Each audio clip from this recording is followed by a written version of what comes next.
Isn't this exciting? Everyone's doing reboots, so we figured we'd throw our hats in the ring too. This is episode 1 of Pop Kannon. Don't forget the K. This episode is all about Marvel's most recent release, Avengers Infinity War. Jordan, Andrew, Brian, and I sat down to give our recap and review of the film, as well as our reactions to everything that happens, and it's a lot. That said, it is an episode rife with spoilers. We really hope you do enjoy it. Episode 1 of Pop Kannon, Avengers Infinity War.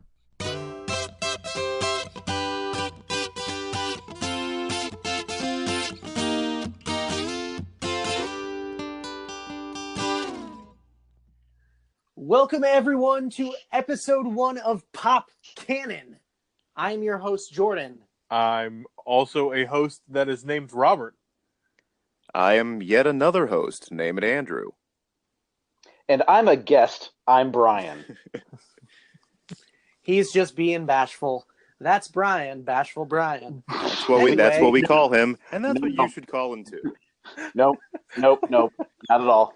Not that now. So, we're here today, and we're going to get into Avengers Infinity War. Jesus Christ.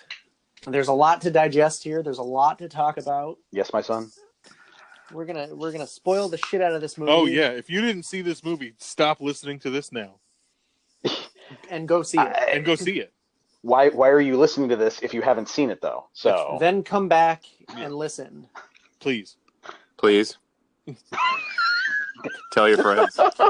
So Marvel finally did it, man. Yes, they did. They finally did it. They brought every aspect of their cinematic universe together for one gigantic movie. And it was glorious. Even going into it, the bar was set so high. And I remember because I saw it after all you guys. And Rob, you were like, take that hype and double it. I'm like, all right, that's pretty lofty even for, MCU and Infinity War. And my God, you were right, man. Yeah, man. Holy crap. Someone had said to me, everything that you expect to happen doesn't happen, but in the best possible way. And that couldn't be more true because going into this, I kind of had an idea of how I thought the movie would play out. And boy, was I wrong. Well, it's the MCU's Empire Strikes Back. Accurate. Yeah. The bad guy won. Yeah. Was he the bad guy? I don't know. I agree with him. It's so hard to separate. He was a bad guy. He was clearly the bad guy. Was Killmonger a bad guy? No, he was right too. Was Red Skull a bad guy? Yes, he's a Nazi. Yes, he was a Nazi. Okay. Yes, we're okay. Setting the base, just making sure we have a threshold. So Nazi is the threshold? Anything lower than that, though, you're good in my eyes. Thanos, having acquired the Power Stone from the planet Xandar, Thanos and his lieutenants Ebony Maw, Cull Obsidian, Proxima Midnight, and Corvus Glaive intercept the spaceship carrying the survivors of Asgard, and then they extract the Space Stone from the Tesseract. Technically, those are his children. The children of Thanos, the Black Orders. Oh yeah. Much like Gamora and Nebula are his daughters, they're also his children. Yeah. Okay. So Thanos overpowers Hulk. What an opening! We got Hulk versus Thanos right out of the gate.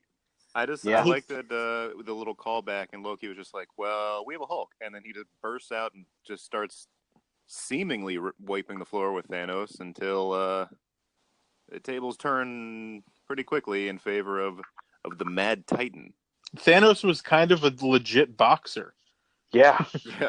He had like combination pieces he was throwing at the Hulk. he was pulling smoking Joe Frazier over here. straight out MMA on the Hulk. He was throwing in kicks and knees and punches to the goddamn collarbone. Like that punch to the first punch was to Hulk's neck. That's what sent Hulk back. Yeah. And then oh my God, it was brutal, dude. Brutal, but great. He kicked his ass so much the Hulk went away for the entirety of the film.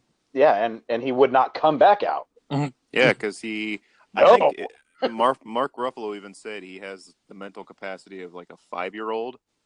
or something to that effect, and he was just throwing a tantrum from getting his shit ruined. That seems about right. I mean, when you watch Ragnarok, when you see the Hulk, he has little mannerisms like a toddler. It's Yeah. hilarious. But no, I think that's accurate. So Heimdall sends Hulk to Earth using the Bifrost before being murdered by Thanos. And that's number one. Mm-hmm. Boy, number one of a long list. And I'm pretty sure Well- Idris Elba was the happiest person to have that character die. Technically, all the other Asgardians were number one, but you know. Number Yeah. one that we actually legitimately care about. Hey, I had just watched Thor Ragnarok the night before, so Oh, it good. was just a complete. It was just immediately after that. It's like, oh well, Asgard is wherever our people are, and I'm like, oh Jesus. So Wait, was- Asgard is in hell. Yeah. half of them. So Asgard is basically just Thor now, and we don't know what happened to Valkyrie. No, we don't. It was really weird. Her absence was very obvious. Yeah. So my read to that is that when we get to the ship, you see the ship is being attacked by the Sanctuary too. Mm. It's already broken into several pieces, Yeah. and so Thor said outright later on that he killed half of the Asgardians on board. So we're only seeing the half where he killed them, because there's also Korg and Meek and Valkyrie, and then the rest of the half of them. Although technically now there are only a quarter of them left, but Yeah, so Ebony Maw wraps Thor up, and Loki comes to his aid. Oh, Loki. Loki tries jabbing a knife into the throat of the Mad Titan, and boy, does it backfire. Well, he pledged his life. yeah, And I thought it was really cool how the way that he addressed himself, saying Odin's son, Yeah. Prince of Asgard. I Yeah. thought that was cool. He Right. really embraced rightful king, his yeah. rightful As soon king as- of Jotunheim. I thought that was cool. As soon as he said that, I was like, as soon as he said that, I knew they were going to kill him. Like, I can't believe they're killing off Loki in the cold open. but I was really happy that they killed Loki immediately. Yeah, Because I don't know if I could sit through another film where right before we get to the climax, Loki turns on somebody. You know what I mean? yeah. Yeah. Like, I'm glad that they had Thanos break his neck in front of Thor. Yeah, and that, But right- I think that's how that had to happen, and that's why they did it. They couldn't. They had to set the stakes right off the bat, Yeah. and Loki had run his course throughout the entirety of the MCU. Like, Rob, just like you said, they weren't going to have Thanos be duped by him for the entire movie, and then he shanked me. Oh, Loki, you trickster. No. You dog. Yeah, no, I knew as soon as the different trailers and so forth, like, you see Loki like moving throughout like a bunch of bodies. So as soon as I put that together, I was like, oh, okay, so this is where Loki dies. Like, Yeah. there was just no way he was getting out of there. So, one of my coworkers, she loves Loki, and was like she was immediately she told me she was like immediately bawling right off the bat. And I'm like, I can understand liking, or maybe not liking him, but like finding him entertaining, but I can't like him because he is a murderer. Yeah, He's murdered people, and I'm like, okay, well, he's gone now. I mean, I mean, was he's- the main villain of the first Avengers. He's He's funny. he's Yeah. a very interesting character that they've done a lot with. Absolutely, he's one of the most complex villains that they've had, and he's one of the best villains they've had. But I'm okay with him gone. Me too. Yeah. Shockingly violent death too. Yeah, Like, Just- very yeah. violent and graphic. yeah, it's great. Yeah. Thanos departs with his lieutenants and obliterates the ship. Yep. Sending Thor out into space, not really knowing exactly what happens to him initially. Yeah, out into space. The 70s.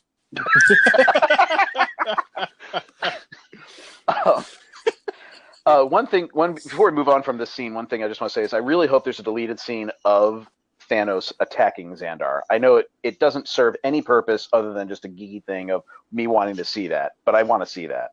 Well, I think Yeah. it'll be interesting if we get that in the future at some point, so we could have Nova? like Nova. Yeah, Richard Rider show up. yeah.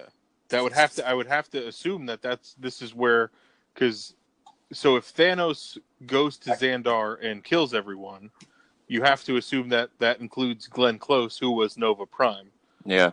Therefore, someone would have to take that mantle and perhaps be a Nova Corps like leader, Or be Nova outright. Exactly. So that's what Yeah. that's exactly what I'm hoping for. Is that Thanos doing that directly leads to Nova being a character in the MCU.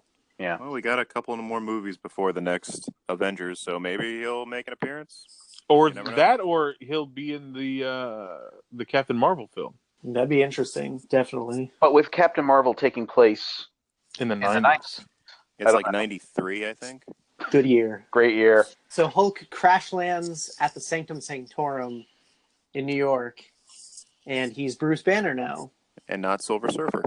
Yeah, Nope. and I was going to say that's a direct callback to Infinity Gauntlet when Silver Surfer is the one who crashes through the Sanctum Sanctorum's ceiling.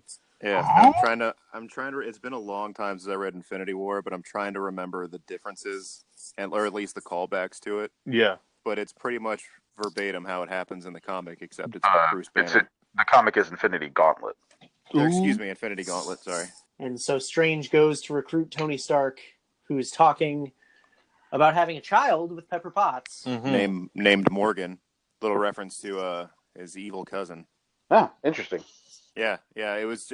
I don't think they're gonna do anything with it. It was just kind of like Yeah, we know comics are a thing, huh? Yeah, Mm-hmm. we actually do them right in movies. I thought it was so great that so early in the movie we have Doctor Strange and Tony Stark interacting. Like, Oh yeah, I've been looking forward to this since I first saw, like, since they first announced this movie. I was just like, I cannot wait to see Doctor Strange, Iron Man, Peter Quill. I can't wait to see all these huge personalities interacting, and it was completely what I wanted it to be. Their interaction, so great. and Doctor Strange is like satisfactorily cutting of Tony Stark. When he's like, "Why are you leaning on the cauldron of the cosmos?" Just smacks him away. Calls him a douchebag. Like, It's so great. He was like immediately like, I'm not impressed with this guy. I protect your reality, douchebag.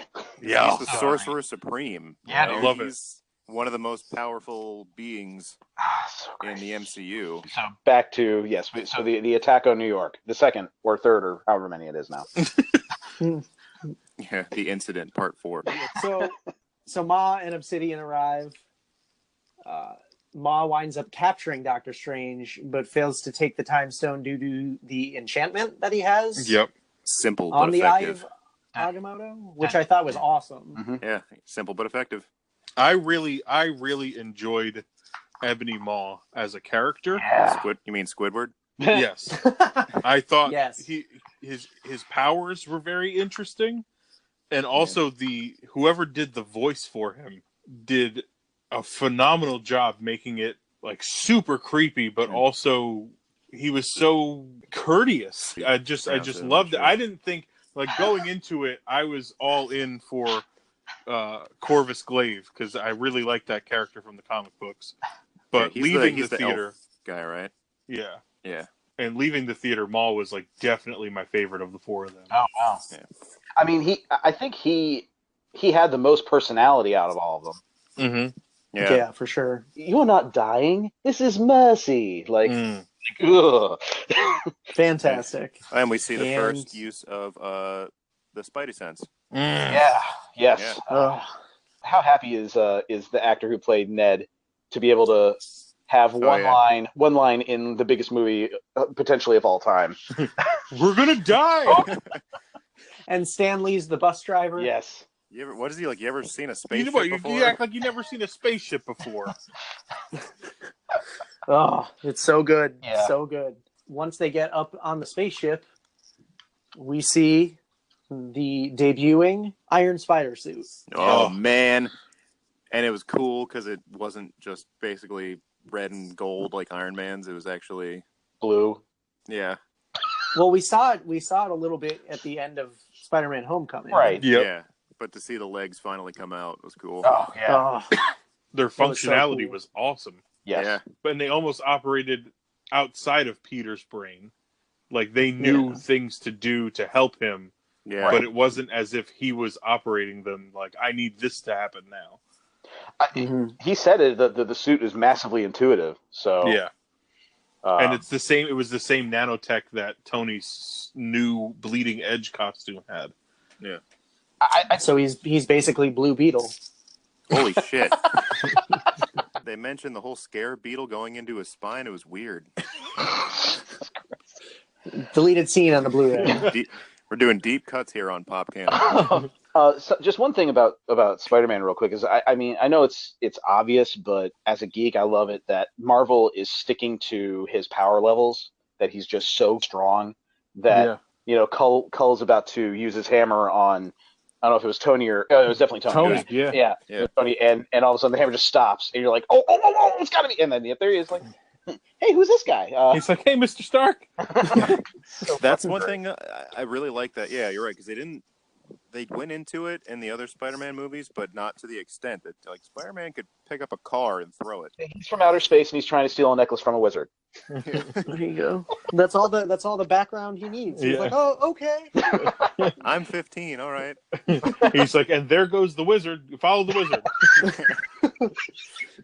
So it's right after that. That's when they go off following Ebony Maw, right? Because he captured Doctor Strange, and that's kind of how that scene ends with Peter and Tony going up in the ship. Yeah.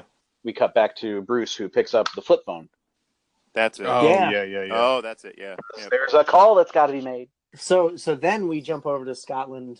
Proxima Midnight and Corvus Glaive ambush Wanda Maximoff, which is Scarlet Witch, and Vision. Oh, we're using the made-up names. Okay. But yeah, I thought that was great that we saw them kind of like as trying to be a regular couple. They've been teasing the romance for, you know, a couple movies now, and I thought that was really great that we got a payoff for that. And there was something that I texted Brian about, and I just want to point out here.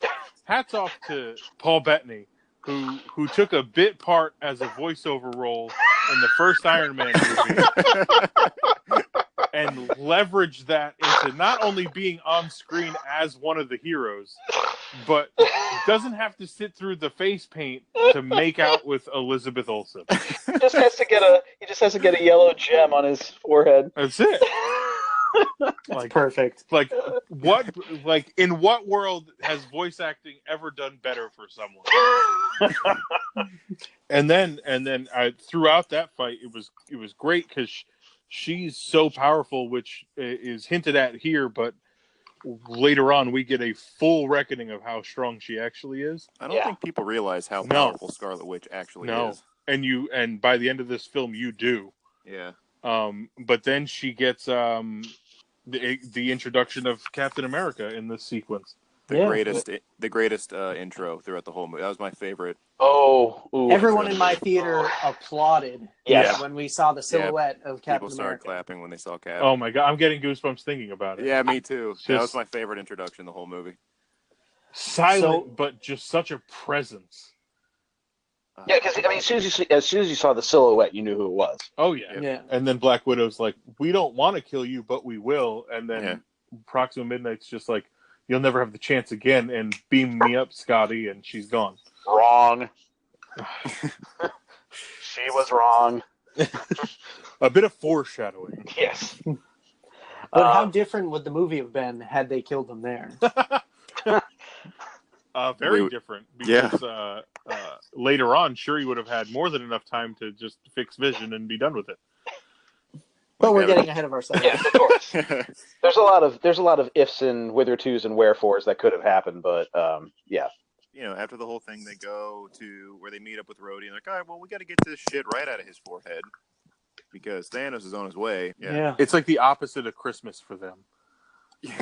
They know that Thanos is on his way. Are you making your voice deeper? No. No. You are not going to take that pod, sir, today.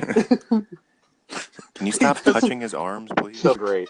Are you massaging his muscles? So from there, basically the team splits up, and Thor goes with Rocket and Groot to try and make a new weapon Meanwhile, the rest of the team goes to stop Thanos from getting the Reality Stone, which is in the possession of the Collector on Nowhere. Yes. So it was fun to get back to there, see the Collector again, or so we thought. Yeah. Because right before that happens is Gamora and Star-Lord talking, and he's like, "Look, I have this knowledge, you have to promise me that you will kill me if it comes down to it." And he's just like, "All right, fine." And then Drax is whole thing with Drax is pretty funny too, actually. The whole thing with Drax was hilarious, but that was the first moment where I was like, I started to get emotional. Was that when she goes, "Swear on your mother," and I don't know why. I don't really like my mother, but that carries weight. I don't know why. It's got to be from the first movie, and that was a really from the first Guardians. That was such a heavy, thing. When he's holding the Power Stone and he sees his mother, and I don't know, that got even me. Carried over into the second film. Yes, it where did. He's like, "You killed my mom." Yes, of course, definitely. But yeah, so that was a really emotionally charged moment, and then we get the release with Drax saying that he's learned to become completely invisible now. How long have you been standing there? An hour. We got to see the reality gem actually being used not to just destroy reality, but actually to alter reality, which was awesome. Yeah, once they get to Nowhere and Thanos is seemingly working over the Collector for the gem. Yeah. That whole scene was so heavy. Then he did what he did to Drax. Yeah, turn him into a goddamn bunch of Mantis. And Mantis. That also happened in the comic, but he did that to his brother Star Fox? Nebula and Star Fox. Yep. Nebula got what Mantis got. Yeah. And Star Fox got what Drax got. Yeah. But it's such my hand went over my mouth involuntarily because I thought they were dead at that point. The entire theater, as soon as Drax turned into bricks, everyone in the theater gasped, and it was silent. Yeah. And then Mantis, and there was more it was dead silent. It was an immediate, because you had right before that but Gamora thought she had killed Thanos, and then he reveals himself because Peter says, "Oh, that was quick," and then that happens, and you're like, "Oh no, that was quick." Yeah, part of you still loved me, or something like that. And Thanos does like bubbles, evidently. That, I'm pretty sure, is a reference to Marvel vs. Capcom 2. Or one of those games where Thanos, for some reason, he has bubbles in his attacks. But I'm not because he uses them. He uses them twice, which is that's more than enough. But, I mean, Star-Lord, he was making good on his word, and he was going to kill the woman he loved. He pulled the trigger. I think that was such a huge moment that he made good on a word that he gave. I told you to go right. I told you to go. And then Thanos just like, "I like you. I like you." Dips yeah. out. Yeah. And then also in the background in the collector's tube, there was a Tobias Funke. Never knew. Yeah. Which in the Blue Man himself. Yep. It's amazing. In the credits, they even thanked Fox for allowing them to use the character. Really? The character from Arrested Development. Yeah, it was so great. Amazing. It's right behind Gamora when they first start walking through. Yeah, you look over her right shoulder and he's there. That's awesome. Yeah, I didn't notice it the first time. The second time I did, though. Yep. Yeah. That's great. Yeah. I mean, it's not David Cross, but it's definitely a guy with glasses and a mustache, and he's painted blue, and he's wearing cut-off jeans. I was just looking for Howard the Duck the whole time. Well, yeah, I didn't think that the Collector was going to get him back. He was in Guardians 2 at Contraxia, so I didn't think that was going to happen. But yeah, no, I was definitely looking as well just to see what else was there. I couldn't really see anything. So much potential for Easter eggs in that spot. Yeah, definitely. But it's also destroyed. Yeah. Yes. So fast forward a little bit, and we see Thanos has Nebula in captivity. And that relationship, for me, the Gamora and Nebula relationship, is way more effective than the Peter Quill and Gamora relationship for me. So seeing Gamora see Nebula being tortured and hurt and strung up, that made that work for me. See, I And disagree. It's the reverse for me, but I got it in this movie. I don't. The connection between Gamora and Nebula does nothing for me. Oh wow. It hasn't stuck with me through the first Guardians film, through the second Guardians film, and then this one obviously it tugs on your heartstrings a lot harder. Yeah. And I got the drama of it, but it's not something that I'm like, oh man, she was so sad when she saw her sister. It doesn't draw me at all. It was my favorite relationship out of Guardians 2. Same here. So Yeah. seeing this here, that instantly worked for me. So it sucked because now Gamora is alive and Thanos has power over her. And so she gives up the fact that the next stone is on Vormir. Yep. We got right before that we see Thanos and Gamora, just their interaction was really great to see, because we didn't get that in the first Guardians. We got, Gamora was first working for Ronan, not outright for Thanos, and so we haven't seen them interact. And it was, can I just say, and I'm sure you all want to chime in on this, but God damn it, Josh Brolin as Thanos was fucking amazing. He was so good. And the CG employed to bring Thanos to life is some of the best. Unbelievably good.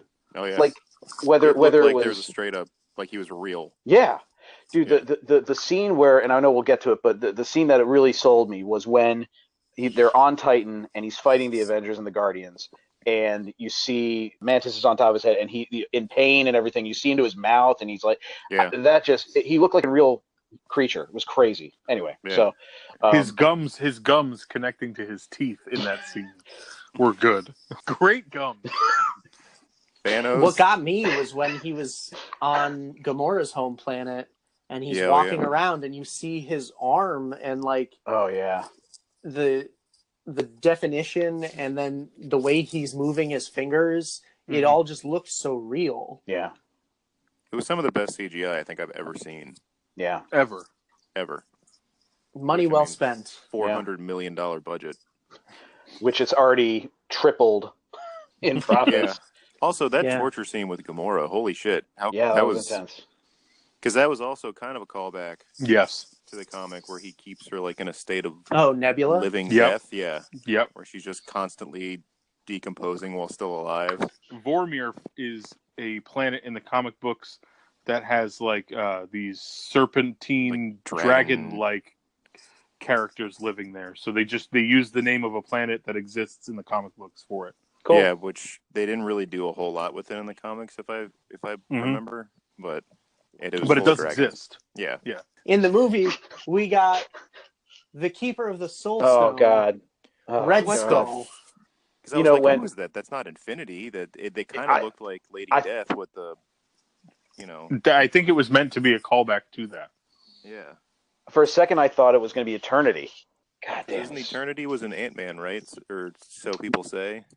No, I think it was Guardians 2, because Peter outright says Eternity and you kind of see in his eyes that he is seeing Eternity. Well, I just thought it was when Ant-Man was shrinking smaller and smaller. People say like you could see Eternity come by for a second. That's possible, because he does go through a bunch of different like quantum phases, realms. But yeah, no, and then we get the next major. Oh my Thanos God! Kills Gamora with tears in his eyes because he actually loved her. He has to make a sacrifice to obtain the Soul Stone, giving one soul that he loves for another. It was really interesting with that scene that once Red Skull tells Thanos what he has to do, and Gamora starts laughing. I thought that she realized at that point when she starts laughing. Yeah, right. Me too. And then you know that she did not realize, and you're like, oh, they're gonna draw this out. Yeah. And he's just like, no, little one. Sorry, little one. Oof. Yeah. Oof. Tugging on those heartstrings. Yeah, just the way they do it, he just grabs her arm and tosses her right off. It's not like a huge. There's not a big spectacle with it almost. So right. He just does it. It's the most pragmatic way to kill your daughter. Yeah. So after that emotionally devastating moment, that's when we cut back to Nebula escapes. Mhm. Yes. and is on her way to Titan. Yeah, and she that's when she calls the Guardians to get to Titan. And the Oh, other the other group is going to Titan as well. We get Yeah. Stark and Peter Parker. And Ebony Maw was killed trying to torture the stone away from Doctor Strange, and he was. Remember that really old movie, Aliens? Yep. I laughed so hard. So great. Peter's extensive knowledge of old films continues to help him out in situations. That's so great. That might have been my favorite scene in the whole movie. Was Yeah? Well, that part? Do you want to do Really? that real quick? Do you want to go through what everybody's favorite sequence is? Wow. The whole fight with Thanos on Titan was amazing. Yeah. Yeah. Because there was a bunch of callbacks too, where like Spider-Man hits him in the eyes with his webbing, and of course the magic with a punch, magic with a kick. So is that Andrew? Is that your favorite sequence? The fight with Thanos on Titan? I guess if I had to name one, I would say that. But there was the emotional moments hit me so much harder than the action. Yeah. So I don't know. I guess that. Jordan, what was your favorite sequence? See, I've got two because the fight sequence with Maw, I think, was my favorite. But then the dramatic scene towards the end with Stark and Peter, basically. Every time. But we'll dive into that further. Robert, what's yours? Oh, my favorite sequence is when Thor brings Stormbreaker to Wakanda. Just obliterates everything. And I wanted more of it. I wanted it to last much longer than it did. I wanted to see him fight them for a very extended period of time. But what we got of it was amazing because the skyline in Wakanda was a beautiful day in Wakanda that day. And Thor lands on the ground, kills a bunch of those weird space dog things. The Outriders. And then jumps up into the sky, and it is completely black. So he is set like his God of Thunder ascension. He's hit full apex at that moment. And it's just, he was a total badass. It was amazing. Brian, how about you? So I have to break this answer down. So my favorite fight was Doctor Strange versus Thanos. That whole sequence on Titan was great, but specifically when it's Strange just completely unleashing the Sorcerer Supreme on Thanos, even though it didn't work, it still was amazing to behold. And what were those? The lashes? The Crimson lashes Bands of Sidorak. That's it. Yeah. Oh my god, that was so cool. And then when he, grows all the limbs and then makes all the different separate entities of himself, and that's the same thing, yeah. But yeah, no, just that whole fight was great. But my favorite introduction, even though I loved when Steve showed up in Scotland, was again, Rob, what you said with Thor. When Thor shows up, as Thor, God of Thunder, full on, he's here to handle business. That was that was the best introduction and one of the biggest moments of the movie. All the showings I saw, everyone lost their shit every time. Yeah. So great. And this was our showing, I think there was a round of applause. Yeah. There's a few times people clapped. Oh my god, this is my friend Tree. And he goes, I am Groot. And Steve Rogers goes, I am Steve Rogers. But it's the way he does it with his hand on his chest. Like the introduction, I am Steve Rogers. Like pledging himself. Did you guys notice that where Cap's armor was torn, underneath it, you could see the scale armor from his original costume in the comics? Really? No. Yeah. If you look at his wherever his suit is torn, you can see the original scale under it. Yeah. Like the scale armor. Wow. Yeah. No shit. Yeah, dude. Awesome. It was just a cool little thing I noticed. I love that they have Groot playing an arcade game. It was Defender. It was Defender. But like every teenager refusing to put it down, and then makes the weapon that almost kills Thanos. That entire final battle sequence was incredible. Yeah. And I think it's worth pointing out that I think Shuri could have backed up Vision.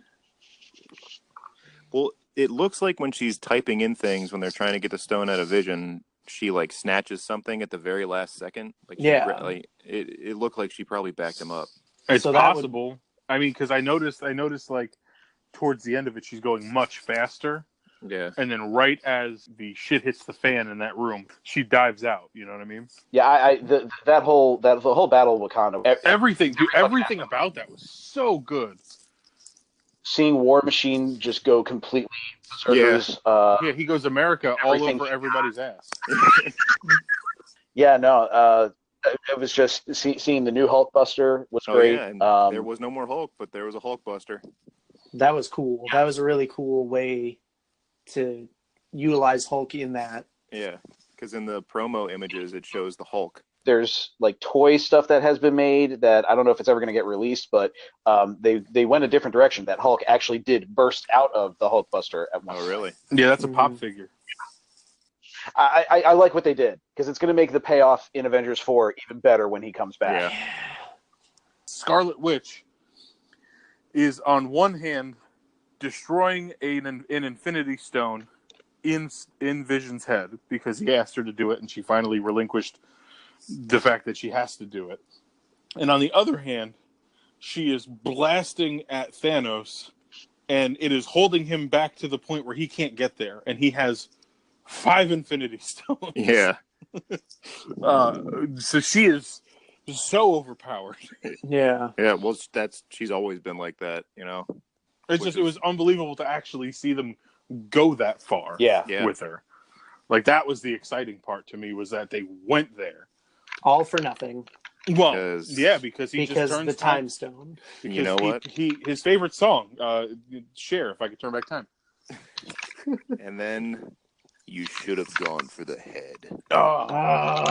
Son of a bitch. All you hear, the snap of the fingers. The snapping.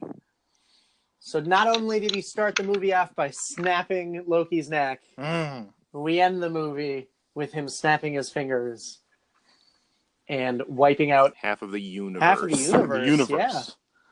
Now, and then the first person, because Thor's just like, "What did you do?" Yep. What did you do? And then he just disappears into a portal. Yep. So we see Bucky fall. Steve. And then he Black had just Panther. gotten Bucky back. We see Black Panther go. Yeah. The most shocking death for me, actually, Black Panther.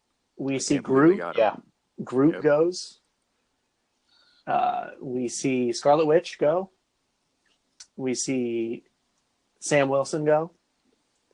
Mantis. A bunch of Wakandans. Yes. A bunch of Wakandans. Drax. Peter Quill. Doctor Strange. And Peter Parker. Peter Parker, Ugh. who has the spider sense to know it's coming. Oh, and the regeneration to stop it slowly. Oh, I don't want to go. Stark. Because then he starts saying, "I'm sorry." The last thing he says to Tony is, "I'm sorry." After earlier in the film accusing Tony of, "You're the reason I'm here." yeah. So that's playing at Stark's heartstrings. Oh, definitely. Yep. If he wasn't full of regret in Civil War. Oh, Yeah. The way Robert Downey Jr. played that off as Peter Parker just disintegrated, it wasn't like a no. Yeah. The way he played it off was perfect. He just like looked at his hands and just kind of like. So evidently, Tom Holland improv. Yeah, that's beautiful. None of that was. That was beautiful. Really? Yeah. The Russo brothers stated that, or like everything you saw him say, like he improv'd all that. He's going for it. That's rough. And then we see Thanos relax. He said he did exactly what he said he was going to do. Yeah. Then I rest. Earlier in the movie when Thor and Rocket are talking, and Thor basically says like, "Well, what have I got to lose?" And Rocket's like, "Well, I have a lot to lose." Well, I it's can like, pretty much lose everything. And in the end, Rocket is the only Guardian left. Yep. The only heroes that survived, I should say, not people, because I'm sure half the universe survived, and that's fine, are Captain America, Black Widow, Bruce Banner, Thor, Iron Man, Rocket Raccoon, James Rhodes, Nebula, Okoye, and M'Baku. And perhaps Shuri. Shuri might. Yeah, we don't know for sure. And I can't wait to watch Ant-Man and Wasp and have it end with one of them looking at their hands and them start to disappear. It has to end that way. It has to. Because then we have the original Avengers. We have Thor, Iron Man, Cap, Hulk, Ant-Man, Wasp. Yeah. I want to, before we go, I just want to say one thing. Doctor Strange, he saw 14,506,000 or however many outcomes. And 605, I think it was. It was a round number at the end. And he said, we win one. And just before he dies, he looks up at Iron Man and says, Tony, there was no other way. It was the only way. Yeah. And then I've said this to you guys individually, but I think his doing that, him giving up the time stone is him going, if we don't give this to him, we all die. But if we give this to him and he does what he wants to do, there's a good chance at least half of us survive, and those half can fight on. But if we don't give it up, we all die. Because he'll kill all of us to get to it. And then he still wins. Everybody lost their fucking mind at the post-credit scene. Yes. Mm-hmm. Nick Fury and Maria Hill are driving down the street in some American city, we don't know where, and they're going. We see helicopters falling from the sky. A car slams out in front of them because nobody's in the driver's seat, and suddenly Maria Hill fades away. And Nick Fury starts freaking out, and suddenly he gets something out of his bag, and he hits a button, and he's like, motherfucker, and he's gone. And Samuel L. Jackson almost got to say motherfucker in a Disney movie. Yeah. And then we see so great displays the star insignia of one Captain Marvel. Beta Ray Bill, that's right. Coming to save the day. Can't wait. Oh shit. If we have Stormbreaker, we can bring out Beta Ray Bill now. It can happen. It's true. On a quick side note, this is going to affect Agents of S.H.I.E.L.D., evidently. They're the last couple episodes, evidently, have been mentioning the events. Like, last week's episode was they talked about something happening in New York. Then they're saying, oh, there's a battle happening in Wakanda. And so the end of Agents of S.H.I.E.L.D., they're probably going to lose half their cast. So that's something that it does. Yeah, I wonder if anything happens to the Netflix series. Well, see you later, guys. Hopefully, who was Danny Rand? Who? Never mind. Don't worry about it. Oh my god, that'd be a great way to get rid of him forever. And then bring in someone good. Well, with that being said, you can reach out to us on Twitter. Robert, what's the Twitter handle? It's at PopCannonPod with a K. Let's talk more about this. That being said, I'm Jordan. I'm Robert. I'm Andrew. I'm Brian. Let's talk long form. Good night, folks. Let's engage on the internet. Oh, I'm not feeling so good. I'm sorry. It hurts. Motherfucker.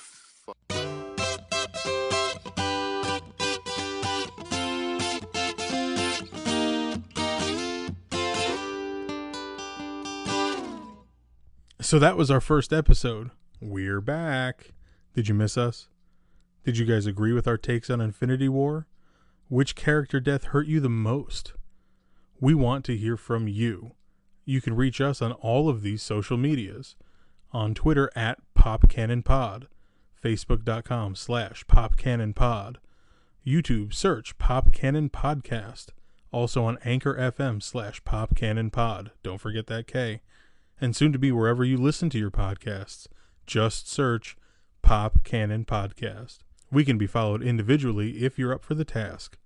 I, Robert, can be followed on Twitter and Instagram at Yesball. Jordan can be followed on Twitter and Instagram at Alex Shepard, with no vowels other than the A. Andrew can be followed on Twitter at flavored_red and Instagram at skeleton_city_comics. Brian cannot be followed. We were chasing after him down the streets of New York City when suddenly a portal encircled in flames opened up and he passed through it and disappeared. I suppose the Sanctum Sanctorum needed protecting. Stay tuned for more new episodes. Make sure to follow, like, tweet, and subscribe so you can never escape us. Want more? God help you? Jordan and I also run a WWE podcast called Royally Rumbled that can be found wherever you listen to your podcasts. Check us out on Twitter too. Until next time, thank you.